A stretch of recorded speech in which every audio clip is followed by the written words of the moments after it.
সুপ্রিয় দর্শক, আপনাদের ভালোবাসা আসলাম এক অসহায় মেয়ের কাছে। আমরা শুনবো তার জীবন কাহিনী। আসসালামু আলাইকুম। হ্যাঁ আপু, কেমন আছো? জি আলহামদুলিল্লাহ ভালো আছি। আচ্ছা, প্রথমে তোমার নামটা জানবো আর তোমার দেশের বাড়ি কোথায়? আমার নাম লাবণী আর গ্রামের বাড়ি হচ্ছে জামালপুর সরিষাবাড়ি। জামালপুর সরিষাবাড়ি। তোমার ফ্যামিলিতে কে কে আছেন?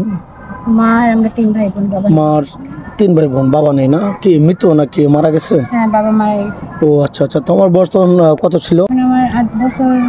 8-9 বছর। হ্যাঁ ও অনেক ছোট ছিলে না? আব্বুর কথা মনে পড়ে না? হ্যাঁ পরে।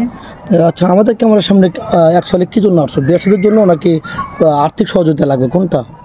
না, ভালো একটা ছেলে পাইলে বিয়ে শাদী করবে এরকম একটা ডিসিশন নিয়ে আসছি। ও আচ্ছা, বুঝতে পারছি। কেন তোমাদের ওদিকে কি যৌতুক ছাড়া কেউ বিয়ে করতে চায় না?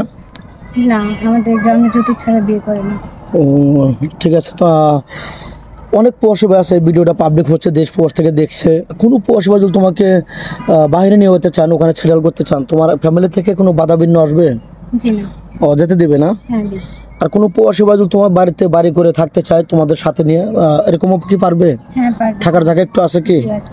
ও আচ্ছা, তাহলে তো আলহামদুলিল্লাহ। অনেক প্রবাসী ভাই আছে, তার ওই কষ্ট দিয়ে প্রতারণা করে চলে গেছে। অনেক ভাই আছে আরেকটা বিয়ে শাদী করে ওই বাড়িতে থেকে যেতে চায়, তাহলে তোমার জন্য অনেক ভালো হবে, তার জন্য ভালো হবে নাকি? জি। যাই হোক, তোমাদের সংসারটা কার উপর নির্ভরশীল? আমার আম্মুর উপরে। ও তোমার আম্মু কি করেন? টেলার্সের কাজ করে। ও আচ্ছা আচ্ছা, টেলার্সের কাজ করতেছে না? ওটাতে সংসার চলে না কষ্ট হয়? চলে কোনো রকম। ও আচ্ছা, তুমি পড়াশোনা করেছো? জি কতটুক? ক্লাস 9 পর্যন্ত। ক্লাস 9 পর্যন্ত। মানে কি তোমার পড়াশোনার ইচ্ছা আরও ছিল? ছিল কিন্তু আর্থিক অবস্থা খারাপ, তার জন্য। এই জন্য পারোনি, কিন্তু মনে খুবই সাহস ছিল যে তুমি পড়াশোনা করতে পারবে, কিন্তু অর্থ নেই নাকি? জি। আচ্ছা, তোমার সাথের বান্ধবীদের কি বিয়ে হয়েছে? হ্যাঁ হয়েছে। তোমার মন চায় না যে আমি বিয়ে সাথে করে সুখে সংসারে ঘর বাঁধবো, স্বামীর সাথে হাসে গেলে ঠাট্টা, মানে মানে অ্যাকচুয়ালি সবাইকে নিয়ে ভালোভাবে চলবে, এরকম তোমার মন চায় না? মন তো চায়, বাট গরিবের জন্য তো সব স্বপ্ন আর না, পূরণ হয় না। না, অ্যাকচুয়ালি রাইট বলছো। আচ্ছা, তোমার কি যৌথ ফ্যামিলি ভালো লাগে না সিঙ্গেল ফ্যামিলি ভালো লাগে? যত ফ্যামিলি।